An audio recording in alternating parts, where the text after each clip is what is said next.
Hayi akkam jirtu kabajamtootaa fi daawwattoota chaanaalii Firfirsaa Show.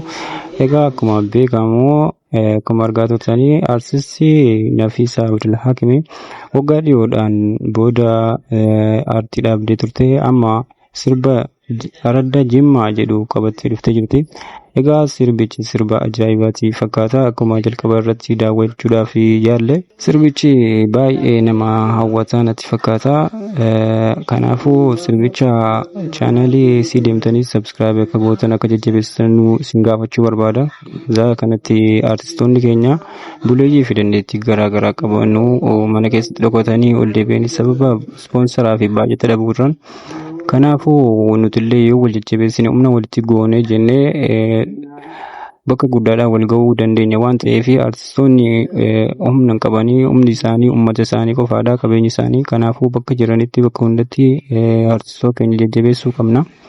Inni kan biraan immoo waa'ee artistii Nafiisaatti yoo deebinu artistii Nafiisaan waggoota hedduudhaaf qabsoorra kan turte yoo ta'u durirraa kaasee ijoollummaarraa kaasnee hundi keenya waa'ee sirba isii dhaggeeffataa guddanne sirba isii ani gama kiyyaan sirba isii riqichi gibee guddaa utubaa sibiilaan ijaarame akkamiin badee dhufaa akka jedhu sanii fi ammas heemmuu galaa fi hedduu sirboota hedduu isiin hojjettee hamma yoonaa hin dagadhu ijoollummaa kiyyaatti dhaggeeffataa waan hin guddaddeef isiin immoo dubartiidha humna hin qabdu saniifuu deeggaruu qabna humna ta'uufii qabna jajjabeessuu qabna jechuudha.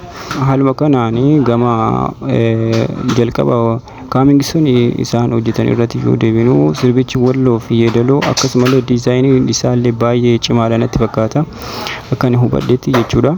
Yeen ammas immoo viidiyoo fi editariin isaallee baay'ee ajaa'ibaa kalarii isaa dabalate akkuma beekamu kalarii isaa fi viidiyoocha akka toora feesbuukii isaa irratti ibsa jedhee Abdusalaam Warqootiin isaa kadalage gurbaa jabaa fi baay'ee qaaliidha. Gurbaan kun bara darbee akkuma beekamu suuraa badhaafamaa bara 2024 ture inni. Saniifuu baay'ee nama jabaa fi dandeettii addaa qabu akka ta'e ani amana.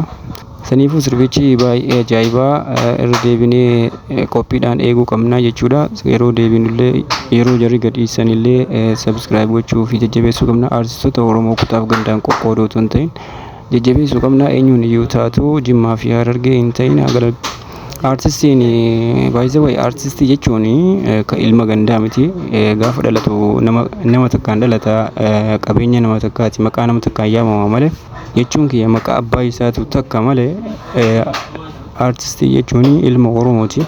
Ilmi Oromoo immoo bakka hundatti yoo kutaa fi gandaa fi amantiidhaan qoqqoodee Oromoo addaan hin kutu. Oromummaan dhiiga isaati waan ta'eef kutaa fi gandaa irratti xiyyeeffatee Oromummaa isaa hin gaggeeffatu. Kan inni sirbullee kutaa takkaa fi miti Oromoo bakka bu'uuti Oromoo. Akkasii chaanaalii keenya kana subscribe godhaa, chaanaalii keenya kana subscribe godhaa, share godhaa. Kan irraa fi immoo yeroo sirbichi gadi dhiifame waliin deebinaa jechuudha. Nagaan tura.